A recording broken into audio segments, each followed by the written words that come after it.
This is the Listen Up Future Nurse podcast, and you're listening to episode 5, Balancing Nursing School and Military Life, Insights from the Army RN. Join us with Daijah Cobb, also known as the Army RN, as she shares insights on balancing full-time nursing studies with part-time military service. With over 8 years of experience in both fields, Daijah offers invaluable advice and strategies for success, drawing from her experience as a registered nurse and a dedicated nurse officer in the Army National Guard. Explore her story and uncover practical tips for navigating the intersection of military and nursing careers.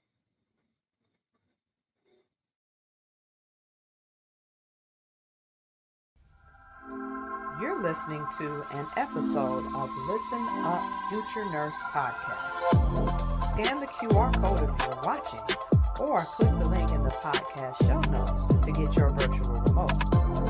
Make sure to tune in and subscribe on Spreaker and follow us on all your favorite podcast locations. And watch us live online on all of your favorite social media sites. No login, no problem. No matter if social media isn't your thing or you're taking a break, you can listen in right on our website. Save your data and this episode by downloading it from our website, nursinginspired.com/podcast. So if you have to take a pause, you don't lose your place where you were listening or your battery power.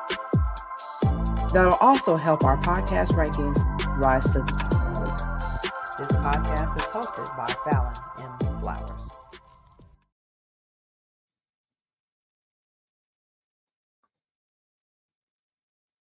Daijah Cobb, also known as the Army RN, has a rich background in both military service and nursing.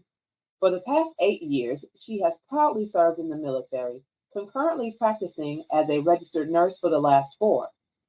Her military journey began at the age of 18 when she enlisted in the Army National Guard as a 74D CBRN soldier. Fast forward 4 years, and Daijah proudly walked away from the University of Louisiana at Monroe with a bachelor's degree in nursing.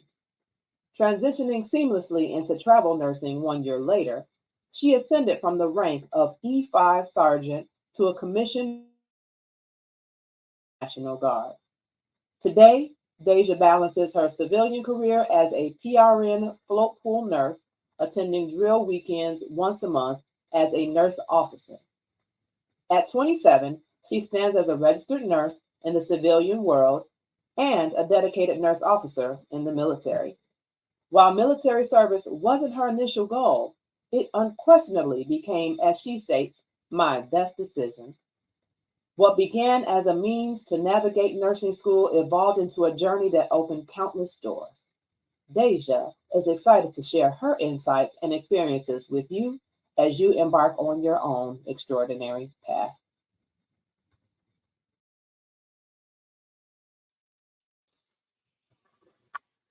So, hello. Welcome, everyone. We are live. Happy July.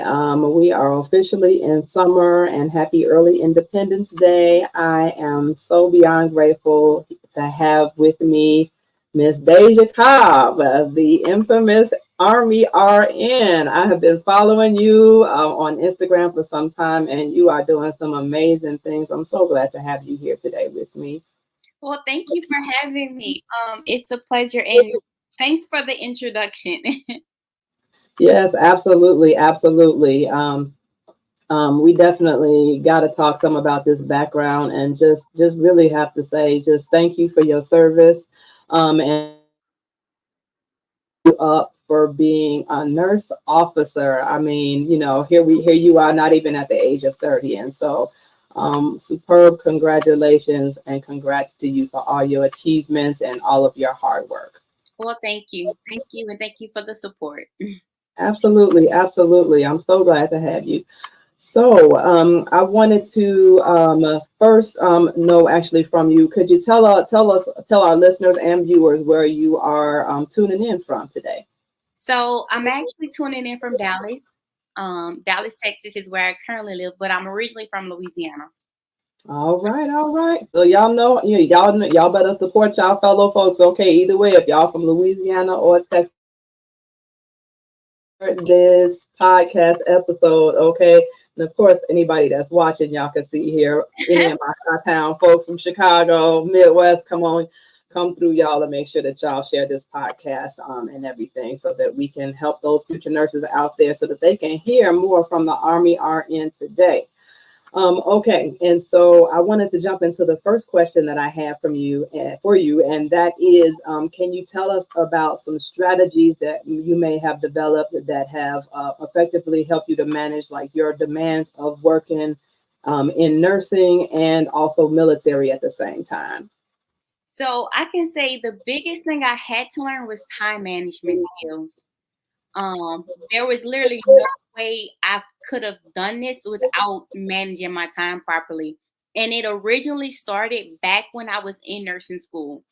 Because nursing school was 5 semesters long. Then with me being in the military, I had to go to drill 1 week in a month.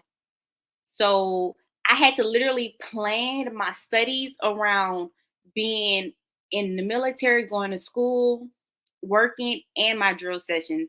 So sometimes, like, my drill sessions was always Saturday, Sunday. Sometimes we had to come in early on Fridays, but typically our test days was on Monday mornings. So there were a few times where I would go to drill Saturday, Sunday, and have a test Monday morning. Woo. Where my other classmates could cram in a weekend of studying, I couldn't do that. I didn't have that luxury. So it forced me to manage my time. And at that time, I was big on planners. So I would literally have to write down, okay, I got class this day, I got drill this weekend, I got work this day. And I would literally put down on my calendar, I'm going to study cardio today, I'm going to do drill today. And even if it was only for 15, 30 minutes a day, that's what I did. Like, I literally studied every single day while I was in nursing school. And just that little bit, those increments added up. Wow, That wow, was wow. one thing that I learned was time management. My God, my God. Yeah, because, just reading, over your bio and everything, you started off there first and then became a nurse. And so Right. you had to kind of adjust, while being a student and everything. And so, yeah, that time management piece is huge. I mean, just in general, I think just being a nurse in general, but also someone in the military, you have to be timely. You you cannot know, be late. That's another thing. yeah, One thing you learn, if you're if you're on time, you're late. You're on yeah. time, you're late. I learned that early on in the military. Like, time 07, you be there at 6:45. Like, Yeah. I learned that early. Like, yeah, I've gotten smoked, as they would say in the military, for being on time. But that just means, like, if I was late, I might have to do push-ups, burpees, stuff like that. Lord have mercy. So for y'all that's looking to go that route, if you're already in the military, you already know what's going on there. But of course, if you maybe are in nursing school, or maybe you are a nurse and you're maybe looking to go into the military, just know you heard the word. You already know what's going on, what may happen. So you just better be in shape. I'll just tell you that. If you're not in shape, you're gonna get in shape. Yeah. And then, so you talked about the time management for like while you were in nursing school, and then how would you say now working? How is that with working now as well as being in the military? Well, I can say now it's a lot more flexible, because my civilian job, I work as a float pool nurse now, so it's not as demanding. Mhm. But the beautiful thing is that even with my drill, I know when I have drill months in advance. So they usually put out our weekly drill dates months in, like, almost a year in advance. So I already know those dates. But if I have something going on, I can always do what we call a split drill, which essentially means that I fill out a form, say, hey, I won't make it to drill this weekend, but I'll just come in and I'll make it these days. So I've Okay. never really had an issue with that. And then on the civilian side, because I'm military, my job can't refuse me to do anything military related. So you can't, like, I work night shift. So you Okay. can't schedule me the night before I have to go to drill. Like, you can't do that. Okay. So either way it goes on the civilian side or on the military side, I plan it out in advance. Okay. So as long as I'm communicating with my leadership in the military, I have no issues. And then the same thing when it comes to my civilian job, I just show them my orders. Okay. So honestly, it is more while I was doing travel nursing, same thing. When I would talk to my recruiters, I'll let them know, like, hey, I need these times off. I would request a certain times off for my drill weekends, and I never had problems with my recruiters getting different assignments either. But at the same time, it's military, so kind of have to give it to me because, you know. Respect. Bottom line, respect. Wow. Okay. I'm really glad that you were able to share this with listeners and viewers so that they can kind of better get an idea of, how possible this is, not only with the possibility, but being organized, I think is a large part of that too, you have to be organized in anything you do. And I think planning is key. So if, for anybody that is a future nurse, you got to be organized, especially for nursing school in general, but even more so just going out into the work field. But if you are going to combine being in the military and being a nurse, you definitely need to be organized, which is what I always talk about, which I'm glad that I brought that up, is because everything I talk about with what I do is for students to be prepared, organized, and inspired for sure. So I love that piece about that time management. And then, so I wanted to know more about your experience as a registered nurse and how that approached your, influenced your approach towards being in the military and vice versa. So honestly, the reason why I wanted to be a nurse had nothing to do with the military at Okay. all. So my little sister growing up had asthma. She had asthma really, really bad. So we're from Louisiana, a lot of agriculture, pollen. We got sugar canes in the backyard. So Okay. every single year around the change of season, like when it turns fall, like September is her birthday, and almost every year when she was young, she was hospitalized. Oh, Even to the point where she was home, like she even got homeschooled. That's just how bad her asthma was.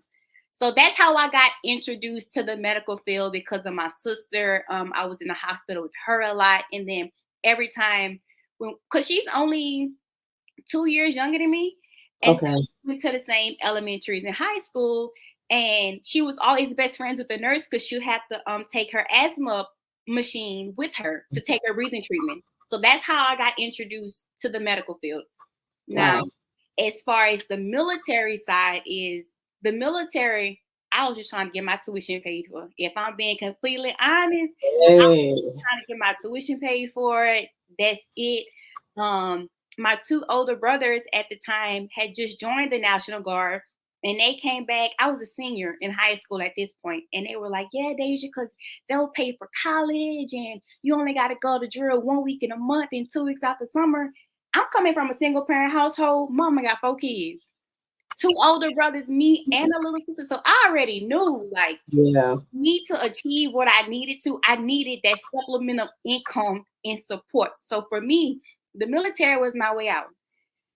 So once they brought that idea to me, it was over with. Like, I graduated uh May 2015. I enlisted July 2015. Like, I played no games.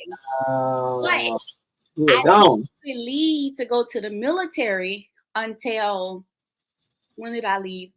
I left January 2016 because, Okay. like I said, I was already in high school. So I had Hmm. scholarships for my first semester of college. So I went to college my first semester. I went as a freshman. And I went to basic training that following spring. So I did basic training and AIT in the spring. And then when I got back from my military training. I got back in school that following fall. And then after that, I was able to start using my tuition benefits for college. So a lot of people think like, hey, once you join the military, you got to leave the next day. That's not true. Like, I literally planned when I left for basic training. So even in all that, I was still working everything out in my favor. So, My God. And can you tell us what AIT is that you said you went into in that spring? Okay, so first you go to basic training, which is boot camp with the drill sergeants. And then AIT is your advanced individual training. And that's where you learn your military job. Okay. So that's pretty much your MOS, which is your military specialist. Like, that's just your job in the military. And that training just depends on the type of job. And for me, it was 9 weeks. So I was probably gone a total of like 4 or 5 months. For your basic training in AIT? Yeah, it was 5 months because I left in January and I was back by May. Wow. Okay. So for the collegiate folks out there, that almost really sounds like it equates to like a semester, basically. Then. Now some jobs are longer depending on what they are, and some are shorter. So you can make it work for you. Yeah, absolutely. And what was your job then, as far as for your 4 or 5 months time? Okay, so I was a 74 Delta, which means a CBRN soldier. So chemical, biological, radiology, nuclear. So essentially, my job was if there was any type of chemical reaction or type of gas attack or biological event, my job was to know how to react in that situation. So my training included, we had certain equipments where we could test for radiation, or if somebody is infected by chemicals, how do we decontaminate them? So we got a lot of hazmat training, like with the gas mask and the oxygen tank. That's what I learned during that period.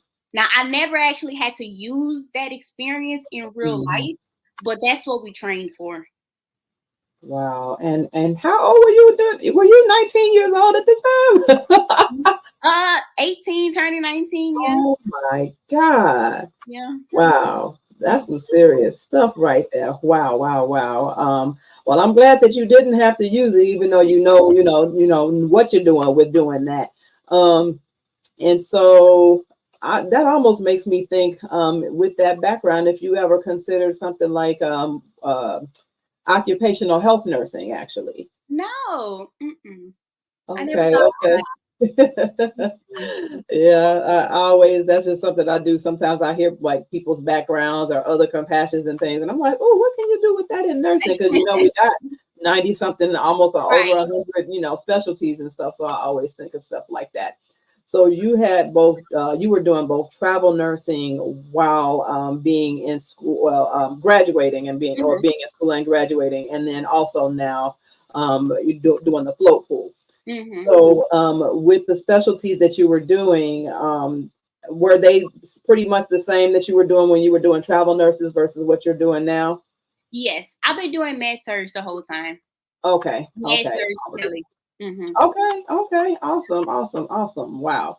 This is quite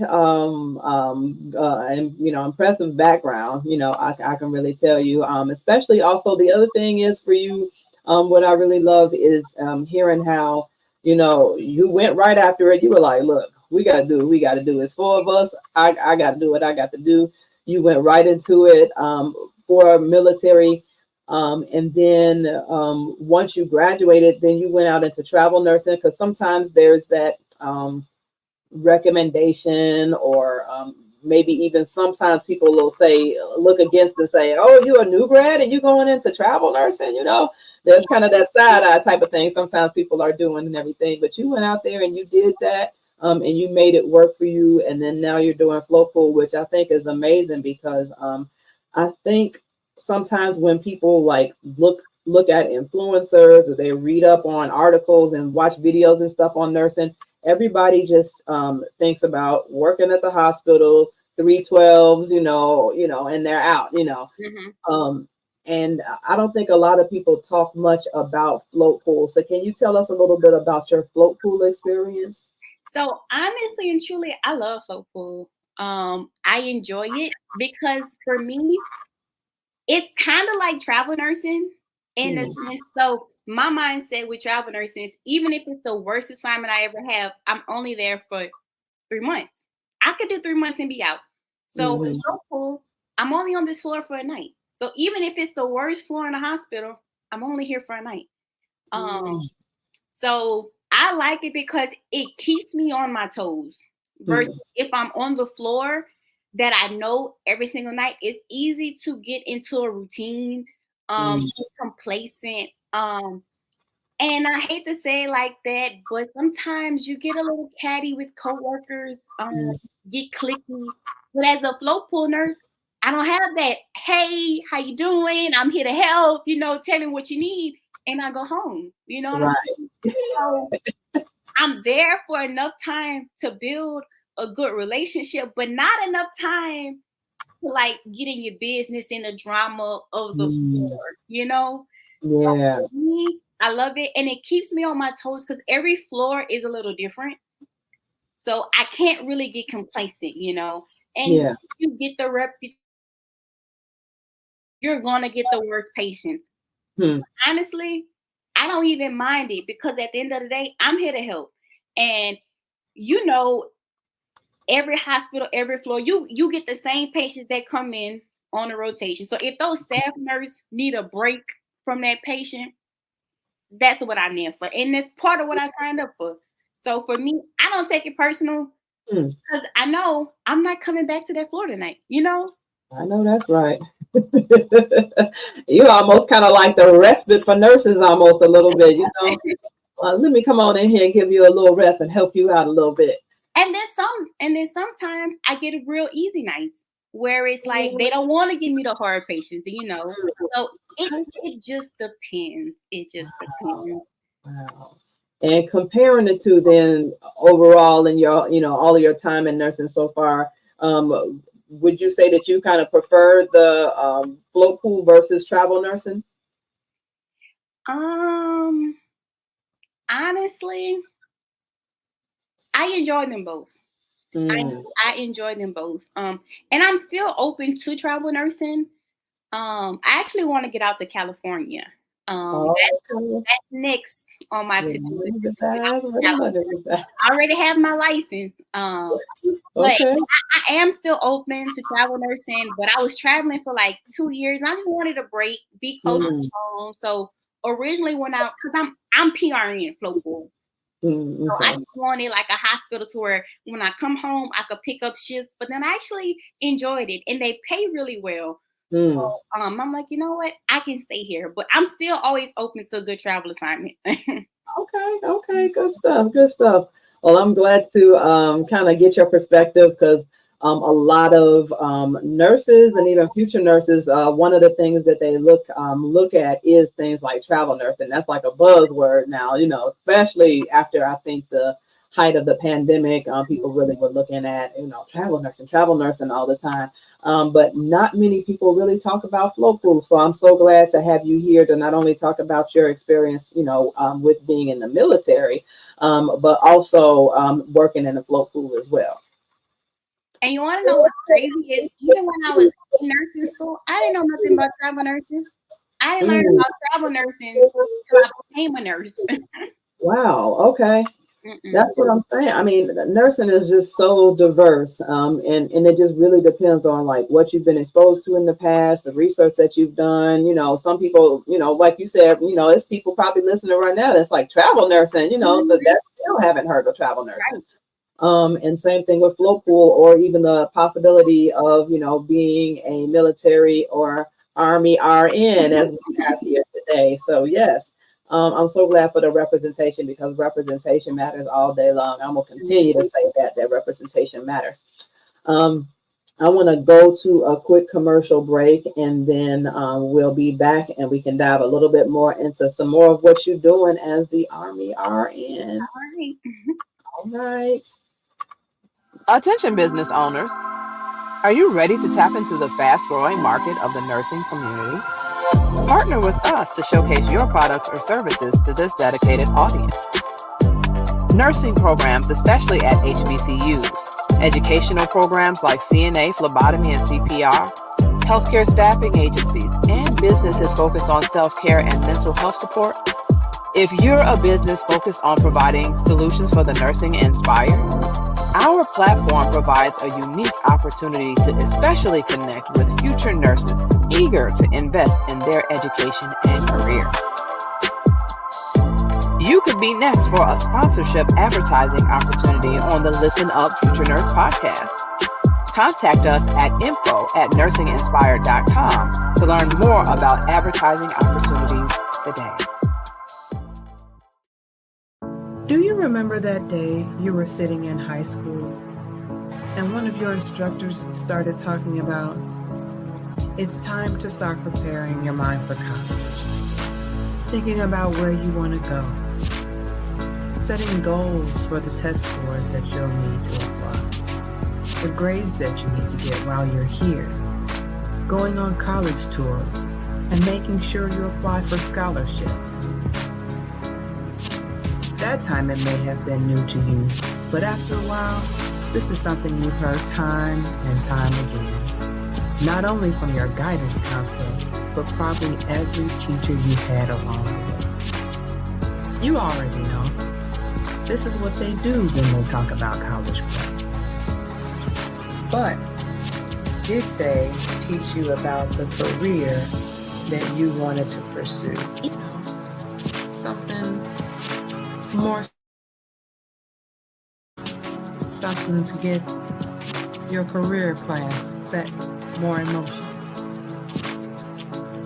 You don't see yourself sitting in that classroom anymore. When you were sitting there daydreaming, you know what you were thinking about?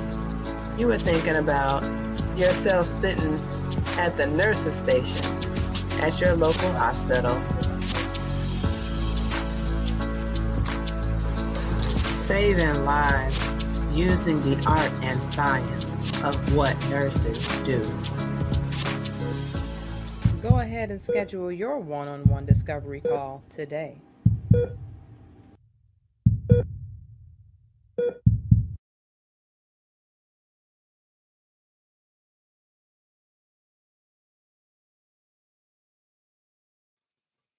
All right, and we are back. And so we are here today for everybody who is just tuning in. We are here with Daijah Cobb, the Army RN. We can't see it on your shirt right now, but she out here, she representing y'all, okay? This is the Army RN, so I had to bring her on to talk about what it's been like to be in the military. So you actually created a Facebook group, the Army Nurse Tribe. Can you tell us what inspired you to create your Facebook group and how it's been impacting your members with their military and nursing journey? So the reason why I created the group was because I was in the military 6 years and didn't know how to transition over to be a nurse officer. Mind you, I already had my degree. So really the Facebook group is for individuals who are either already in the military, interested in the military, and want to cross over to be a nurse officer or just to learn about nursing in general. So that's the premise of the group. Army, nursing, military, everything related. And we have about over 200 members in the Facebook group. And basically, it's just your opportunity to ask me questions, and any individuals who already have experience there, they can answer the question. So in the group, we have some people who are already in the military and some people who are just interested. Or we have a mom who wants to learn more information about her kid who wants to join the military. Okay. And then another thing I do for the group is once a month I do a live military and nursing Q&A session where we get on a Zoom call and they can ask me questions live, one-on-one, just so I can answer them right there on the spot for them. But that's why it was created, just to give that support. Because I was, like I said, I was in for 6 years and didn't know how to be a nurse officer. So I'm like, that don't make any sense. But then once I found out, now I'm like, you know what? I'm going to share the information. Because funny thing is I was actually going to get out of the military. I was about 6 years in. My leadership was like, Cobb, why don't you direct commission? And direct commission is when you cross over from enlisted to the officer side. And I was like, sir, I don't know how to do it. Like, I just kept hearing about it. And then one time I had a conversation with my old commander, and he was like, Cobb, how's nursing school? I'm like, sir, I've been out of nursing school for a whole year now. And so once again, same question. Why don't you direct commission? And I said, sir, I've been hearing about this thing and I don't know what it is. I don't know how to do it. And he was like, you know what? I was just deployed with this soldier who just did it. So he gave me her number. I called her and she gave me her recruiter.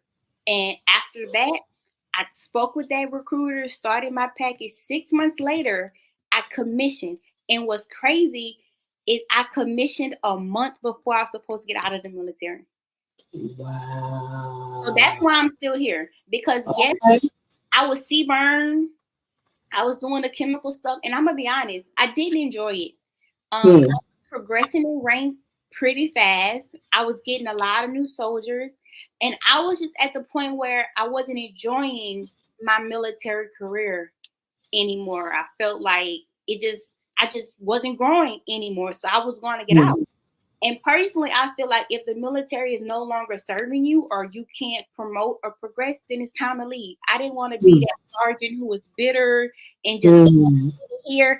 I didn't want to do that. I want to get out. So my last shot was, hey, I'm going to try this commission thing. And when I got to my new unit, I was like, yeah, I could do this. I could do this. So that's why I'm still here. Wow. That's sometimes it's hard for people to come out and say, man, like I was about to quit that thing. I couldn't do it no more, So I'm grateful that you shared that, because sometimes, people just think of people in the military and say, we're always thanking, people for their service and, and there's this patriarchal type of thing that we're kind of thinking like it's, they're going into this is for life. They're going to, retire. This is just how it's going to be, and I won't say that that's my specific opinion, but, you kind of gather that from people, I guess, just in day-to-day life. But, hey, you were feeling like this ain't my time no more. I don't think I can do this, but you still, you found a new way. You found a new path and a way to continue to enjoy and appreciate what you started, and now you're inspiring others, which is so amazing too with your Facebook group, which I absolutely love. And with that, I know that you're specifically in the Army. In your Facebook group, are there, because this is the Army Nurse Tribe, are there people that are in other branches of the military that still join or try to join your Facebook group at all? Most of the service members who are already in the military are in the Army, but I do have other like civilians who joined the group and they're interested in the Air Force or they're interested in the Navy. So for those individuals, I still share the knowledge that I have because for the most point, branch to branch, the military pretty much runs the same. Some things are named different in each branch. So there's been quite a few who are interested in the Air Force. And, I say, hey, the Air Force has the same thing. It's just called something different. I can't tell you what it's called, but, these are your next steps. So. Absolutely. And that's amazing. I mean, it's all about the next generation and just helping and each one teach one, really, and that's exactly what you're doing.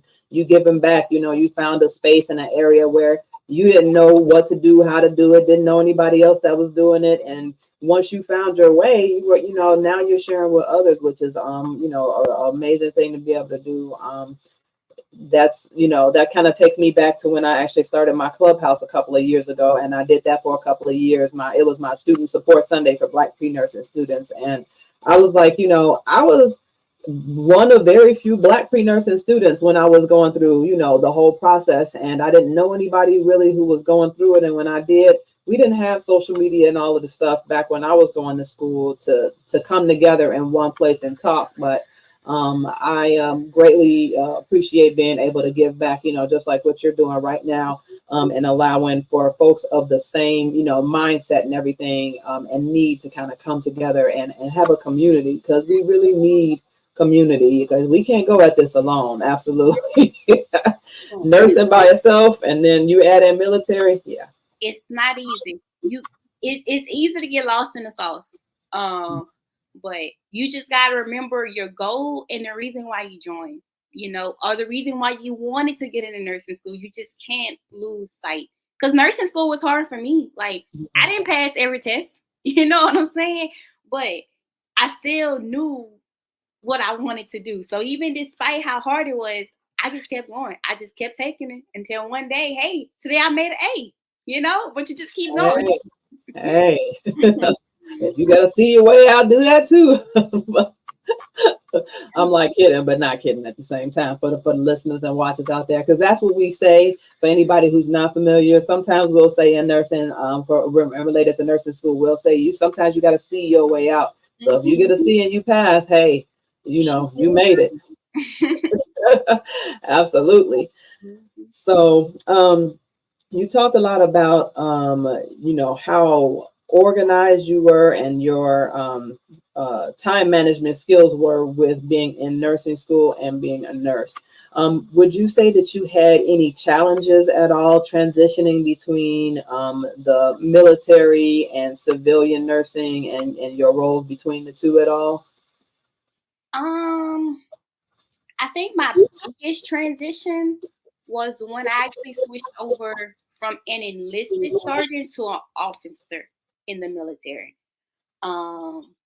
Because on the enlisted side of things, I was used to it. And I'm still learning now when it comes to being a nurse officer in the military. Like, I learned how to be a nurse in a civilian world. I know how to be in a hospital, but those skills transition over in the military, but it's different, because you gotta understand your military. I'm a nurse in the military, but I'm a soldier first. Wow. So, okay. Yeah. And so that's one thing I don't want people to like, oh, I'm a nurse in the Army, I'm a work in a hospital. You might not. Because the purpose of the Army and the military is combat in war. So when I go to military trainings, they're not teaching me how to be a nurse. You already learned that. They're teaching me the the medical operations of the military. Okay. You know what I'm saying? And that's different. So yes, it sounds cute that I'm a nurse officer, but if I'm deployed being a nurse, do you know what that means? I'm taking care of wounded soldiers. Yeah. That's not fun. That's not pretty. And on that side of the world, it's still combat. So even though I'm taking care of a wounded soldier, that don't mean that's gonna stop a bullet from hitting me. You know what I'm saying? So even with all that, you're still a soldier first. So that means you gotta still be physically fit. You gotta pass weapons qual. Like, there's a lot that comes with it. So as cute as it might sound, you a soldier first. So, and I get a lot of people like, hey, well, do I have to deploy? The reality is, no matter you National Guard, Reserve, everybody may be called up to deploy. Like, I can't say you won't deploy, or I'll get people, well, I'm scared, or I don't want to die. People die in America every day. Car accidents, drunk drivers, random shootings, school shootings. It doesn't matter. You know what I'm saying? So I understand the fear, but you can't let the fear stop you. You can't let it stop you. But like I was saying, my biggest transition is learning the medical side of the Army, because it's different. Then when I go to drill, I'm learning something different. And the Army changes a lot.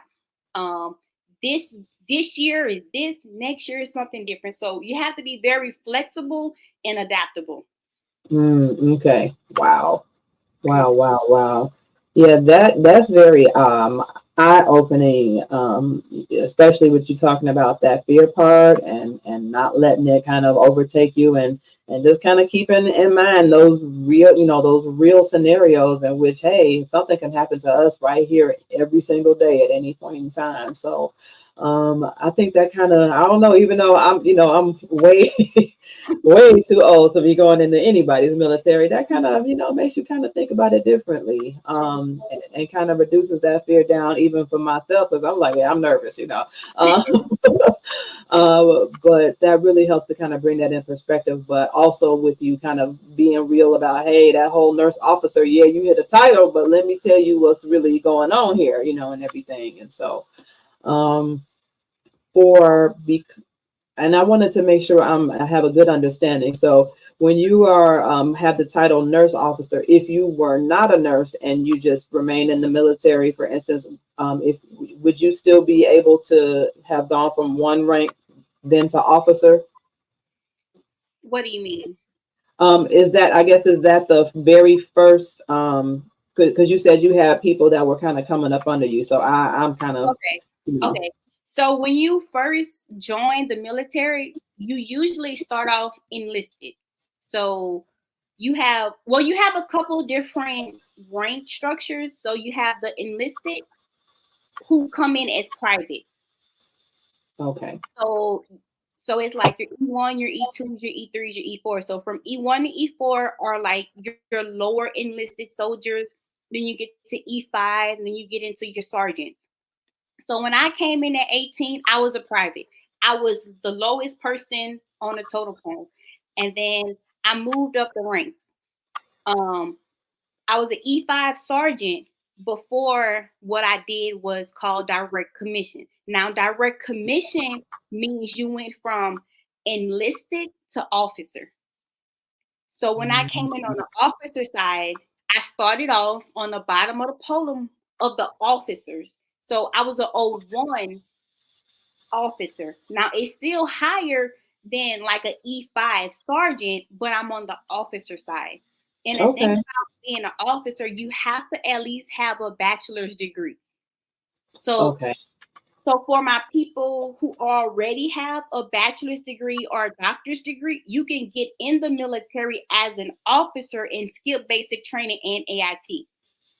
wow, Yes. So that means you don't have to get the drill sergeants yelling at you, none of that stuff.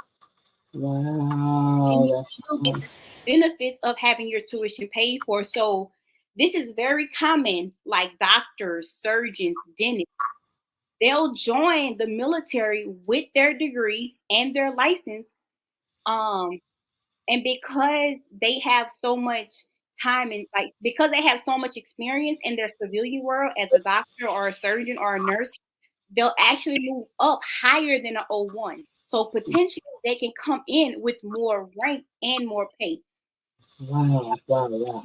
Depending on the needs of the branches, like the Army, the Air Force, the military, they'll give you a bonus. They'll give you a sign-on bonus. They'll pay back your student loans. Um, so I hope that kind of answers your question. Definitely did. Thank you for clarifying that for me, because I think I have heard about how you can, if you have a degree, you can be an officer, but you were actually already in the military and Right. then went for your bachelor's, and you, so you really worked your way up. Yeah. So yeah, because now I see what you're saying. So for somebody else who maybe went for their BSN and then decided, hey, I want to join the military, and I just want to, do that for whatever reason they're going to do it, and maybe including things like having their tuition paid for maybe their master's or doctorate in nursing, they would come in as an officer of some, Right. some rank, and Right. be able to go from there. Okay. But I do want to say this. For anybody interested in that, it has to be a bachelor's, not an associate degree. Okay. And the reason why is even though for us on the civilian side, an associate nurse and a bachelor nurse are still RNs. But in the military, all officers have to have a bachelor's degree. Okay. So an associate nurse cannot be an officer in the military until he or she has her bachelor's degree, and then they could be an officer in the military. Okay. Okay. Thank you for pointing that out. Absolutely. Yeah. And thank you for also stating that for the people in the back. Don't know. Yes, folks that have an associate's or bachelor's degree are both considered registered nurses or RN, taking the same NCLEX licensure examination to become a nurse. And depending on what state you're in, there's, can be for some folks only $1 difference in pay, but that's a whole nother podcast and episode and stuff. But yeah, I believe it's still kind of the same here in Illinois. And then I'm seeing you say yes, so I'm imagining for you in Texas, it's the same. Mm-hmm. Yeah, that's something else. Yeah, boy, a whole extra 2 years of education, but we're not going. I'm not gonna go go on that soapbox right now. But we need to do something different. For folks taking that extra time and spending that extra money and all of that extra sacrifice, and still only having like $1 in difference for your hourly pay. Mm-hmm. But nevertheless, I'm an associate degree nurse first, so shout out to my fellow associate degree community college nurses out there. Power to you, Miss Daijah, for being a BSN nurse. Either way, we both nurses here in the field. Right. Yeah. And then I'm gonna still shout out one more set of folks in the field, and that's the LPNs and LVNs, because they are still nurses too. So regardless, it may be LPN or LVN, it may not be registered nurse, but it's still a nurse regardless. I do want to share one thing. Oh yeah. The Army does have LPNs on the enlisted side. So people ask me, well, how can I be a nurse in the Army? And that question is like, what do you mean? Like, there's different ways you could be a nurse in the Army. Like, that simple question, depending on your goals, where you at, there's so many answers to that question. So, you know how I said I had my AIT? That's my military job, right? So the Army has a military job called 68 Charlie, and that's for LPNs. Okay. So I didn't know all this. I didn't do that much research.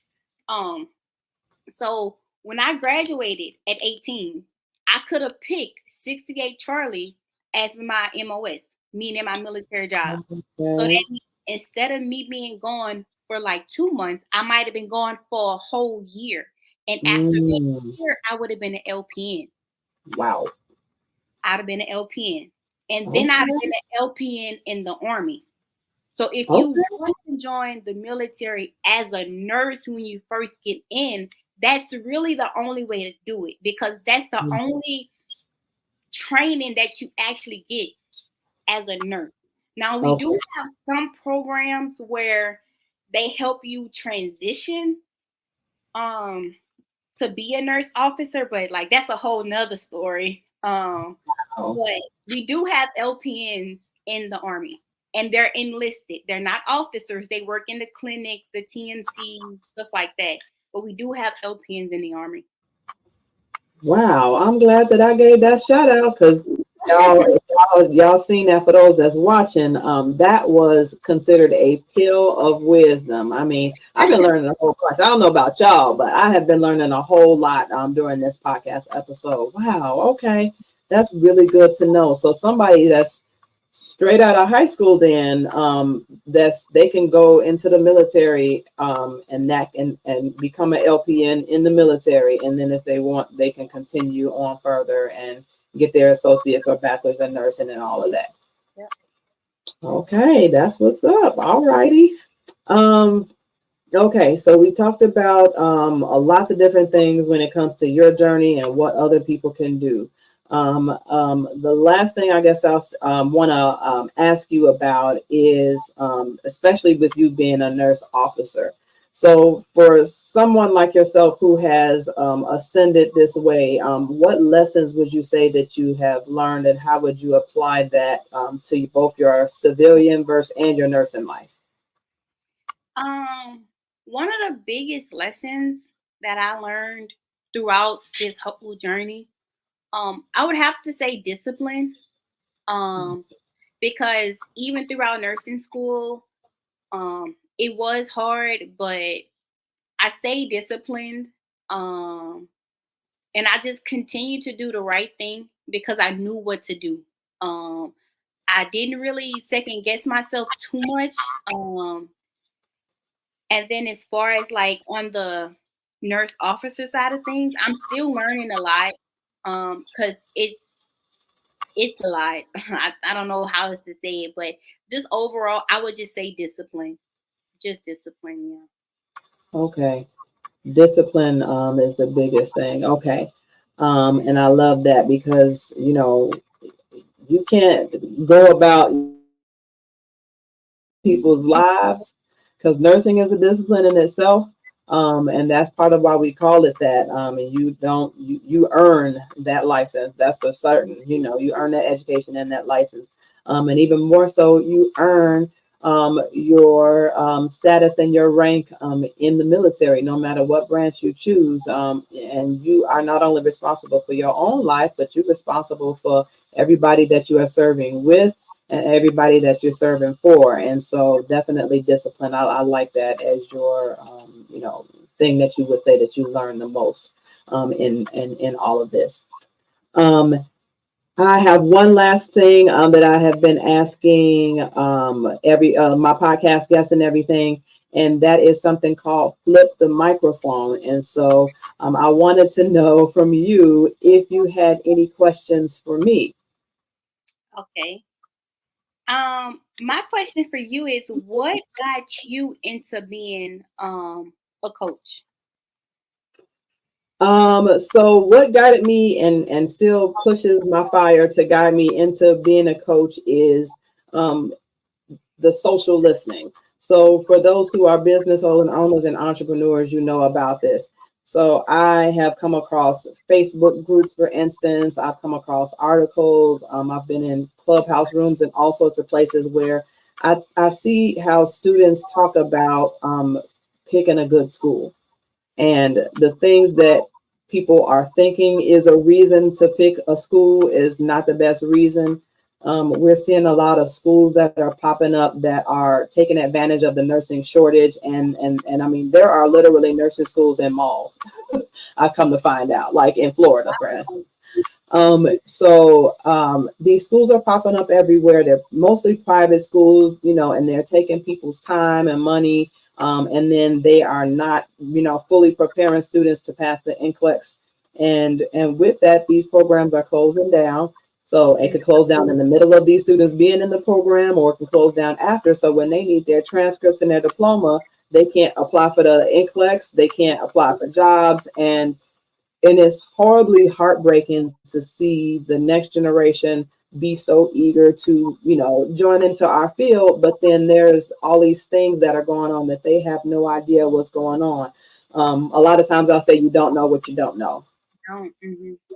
Yeah. So for that, I always try to make sure as much as I can to make sure to steer and help people with their nursing school selection strategy and just how to pick a nursing school, but also how to pay for it. Because the other heartbreaking thing is that I see a lot of people so excited and they're like, "Oh, I got into so and so nursing program, but it costs $95,000. It costs $186,000, and they have no plan of how to pay for it or how to do that while they're working and all of these things." And I've even seen where some students or they're in their last year of their nursing program and they have to sit out of their nursing program because they have no way to pay for the school. Mm, And so, so with that, I'm like, no, yeah.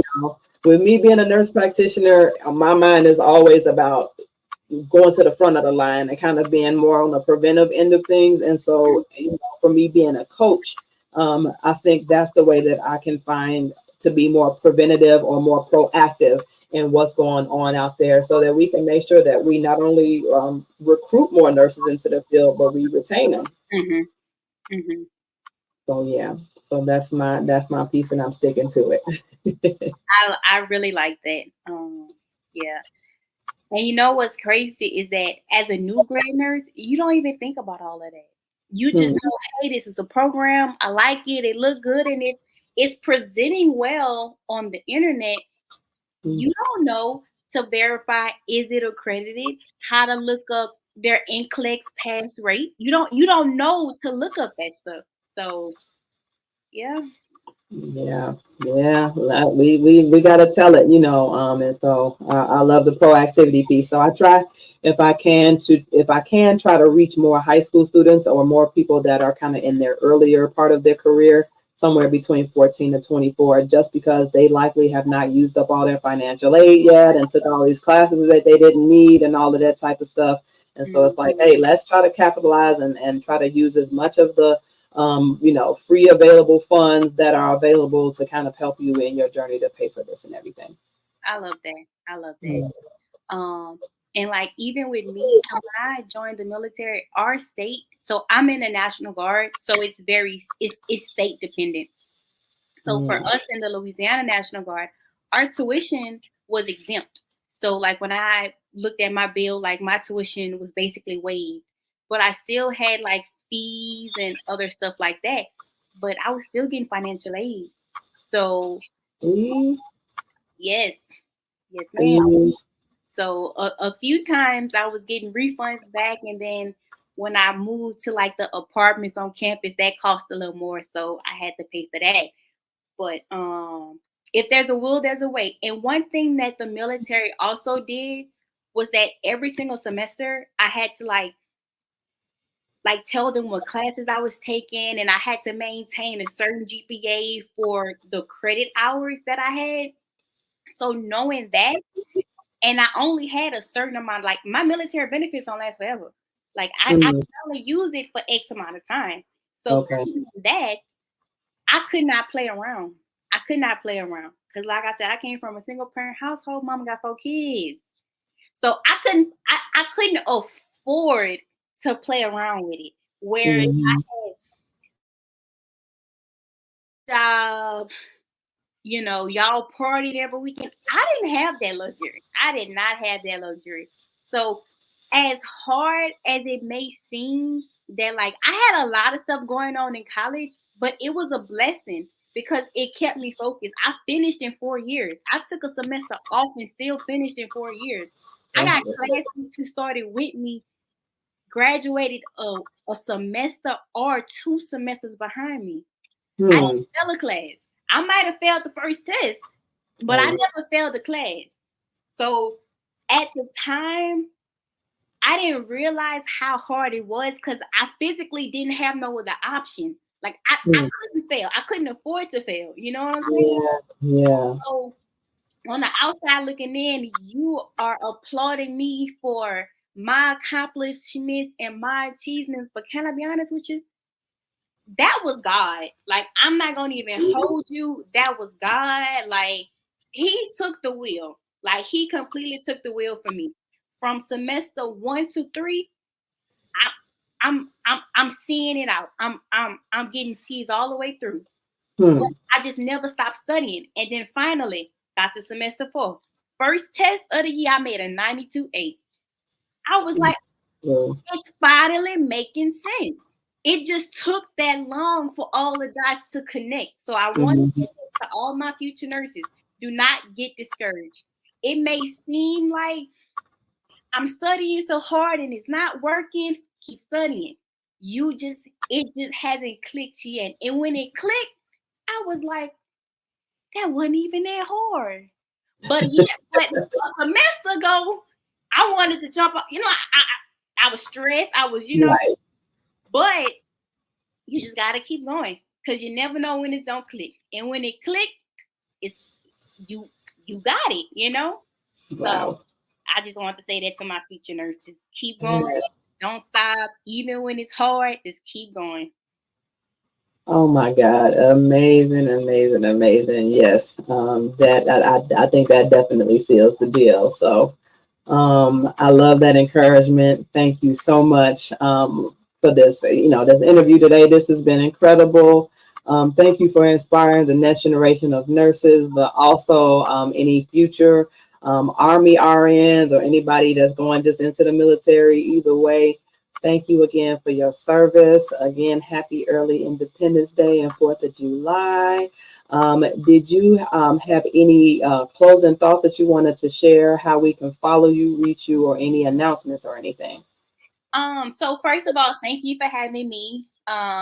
for being on your platform. I love everything about this. You're doing great work here. I wish I was able to listen to this podcast when I was growing up.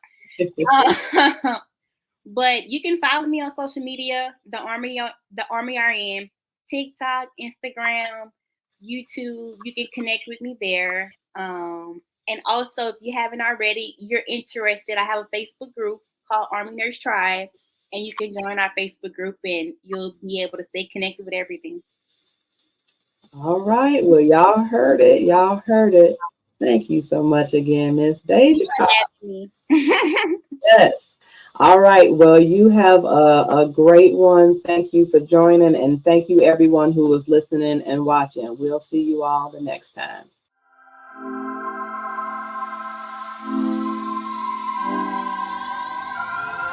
Do you have ideas about who would be a great guest on this show, or perhaps you have a topic that you want discussed?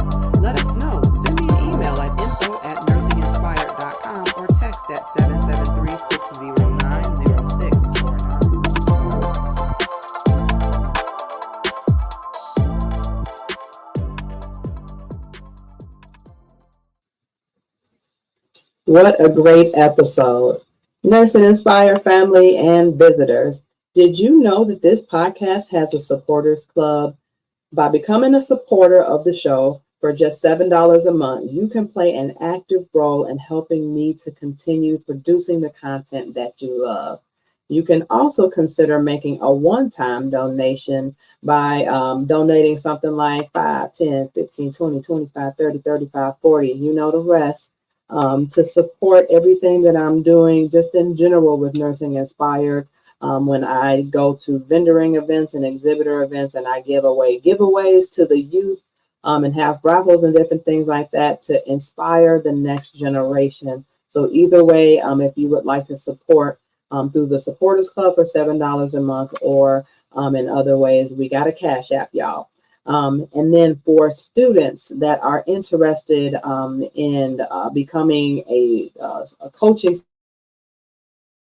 downloadables on my online school, or taking any of the courses, I can give you a 10% discount code when you sign up for your discovery call, or if you text NURSE to, and that's capital NURSE, text to 773-609-0649. Thanks so much for watching, and it's a wrap.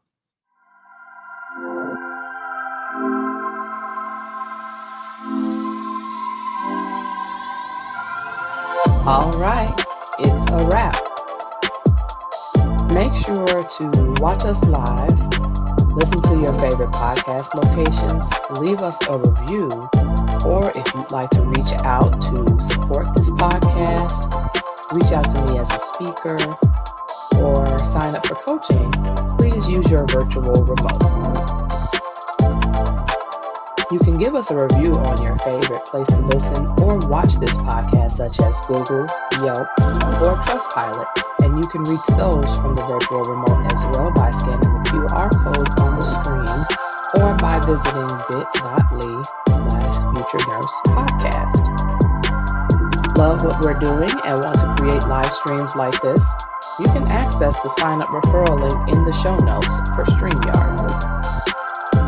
If you'd like to be organized like the virtual remote, consider making one for your next event or as a link in bio with Societap. Please support this Black female-owned company and get yours today.